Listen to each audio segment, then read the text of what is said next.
Father Shane from the Archdiocese of Oklahoma City is here to talk to us this morning about what he's titled his talk, Nuptial Existence, Man's Search for Meaning in the Theology of the Body.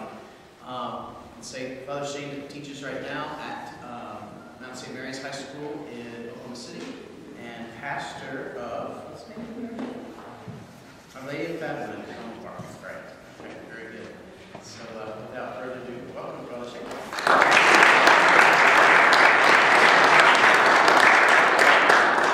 Well, good morning, everybody. This is sort of strange with Sharon being here. This is literally like old home week for me because my first Oklahoma Catholic Student Conference was here at TU. That's why when I saw Sharon, I had this momentary lapse of thinking, where have I seen her before? Where have I been? That's the downfall of all grace, by the way. You meet thousands of people and you remember the face and then you're stuck going, hi, great, yeah. And you have no clue who you're dealing with. That's really super, you know. You, guy, buddy, yeah. And I remember, as Sharon and I were talking, this was I think this is the original site for the first? I think it was the second. Second, for the convention. And that was my first year at OU, and then my next year as a campus minister, I forgot where we had it. So that tells you the impact TU had, that I remember here and not the other. So for me, it's just a pleasure to be back and to be here this morning to talk to you all. What I'd like to do as an introduction is, I have a weird way of thinking things through. Okay, I'm just going to warn you now. And I watch way too much television, so I put a lot of you to shame, I'm sure. And so when things or questions are asked of me, I sometimes find myself looking at the culture around us, and it tips me off to something else going on, something underneath the surface of me. And one of those things that's floating around in our culture right now is this weird, ambivalent feeling about sex. Now, I know some of you are thinking, Father, no offense, we watch the culture too.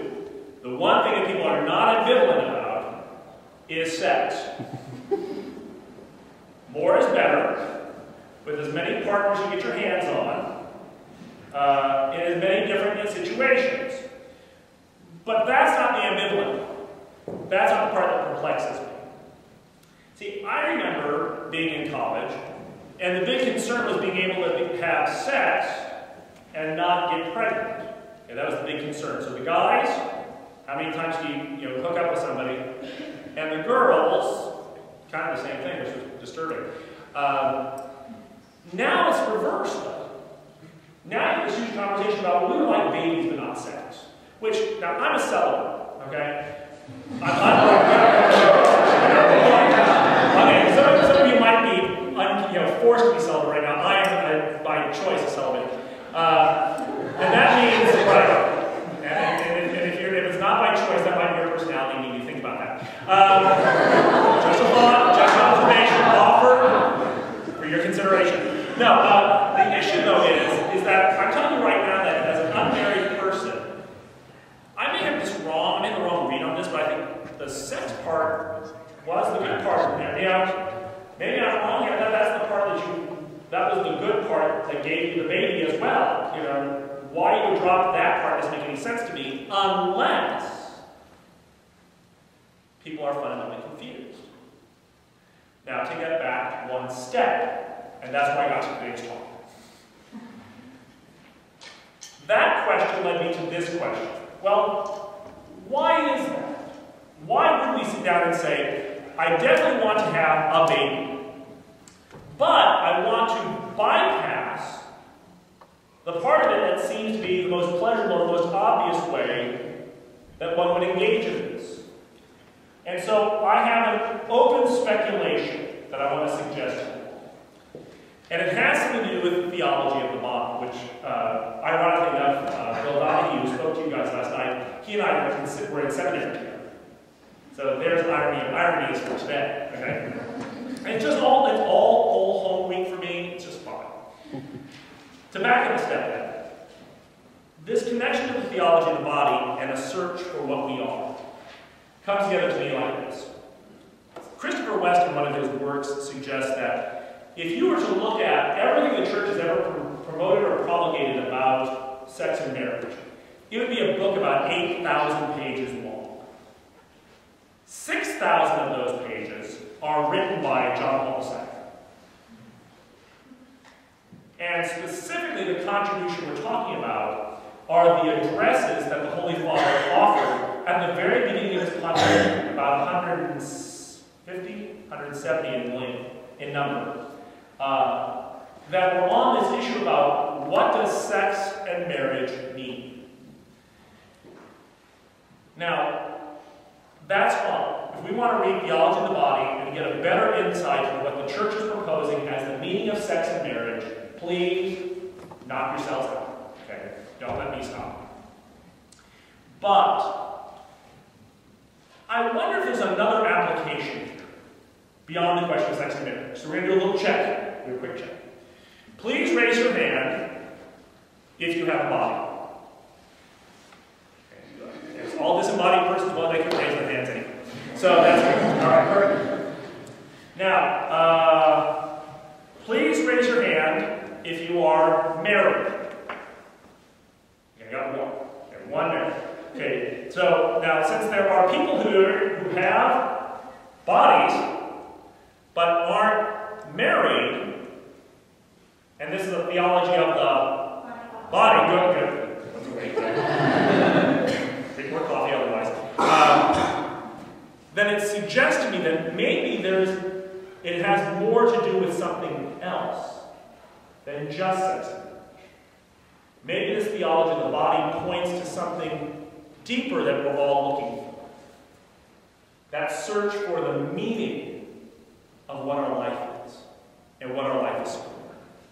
And that, my friends, is exactly what's going on in your culture, in our culture, I should say. This is exactly why people drag themselves onto Jerry Springer to be humiliated and made fun of, because what they're really trying to find, I think, is someone to say, well, no, you've done something stupid, but you're still a human being. This is why people go on to talk shows and break down crying, talking about their experiences, because they want ultimately someone to pick them up by the hand and say, it's okay. You have not destroyed your fundamental identity. That's what they're looking for. I mean, case in point. And here's the connection point in my mind. I have charming high school students, okay? Some of you were just recently charming high school students. But my charming high school students, we were talking about this in class, and I mentioned talk shows, and one of my, let's say, less shy students raised her hand and said, oh, those talk shows, they're funny.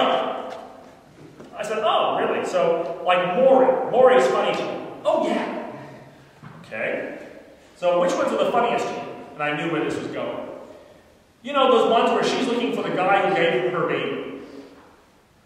Okay. Which one do you remember? And she tells us quickly about the girl who is on the show, and she is interviewing now the 8th guy who may be the father of her child. Now, please pay attention to those words. 8 and may. Now, just a little biology lesson. How many days in a month can a woman get pregnant, on average? 4. A little more. 6. Between 5 and 7, all things being equal.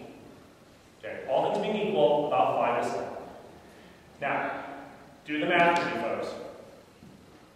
6 days, 8 guys,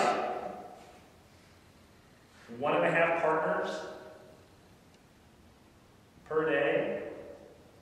Now, turn to the young lady and say, what's funny about that?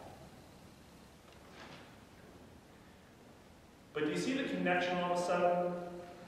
The way this girl defined herself and what she needed to know so that she could go on was certainly tied up in the way that she used her sex. But it pointed to something behind it. It pointed to something more significant because it was the underlying reality.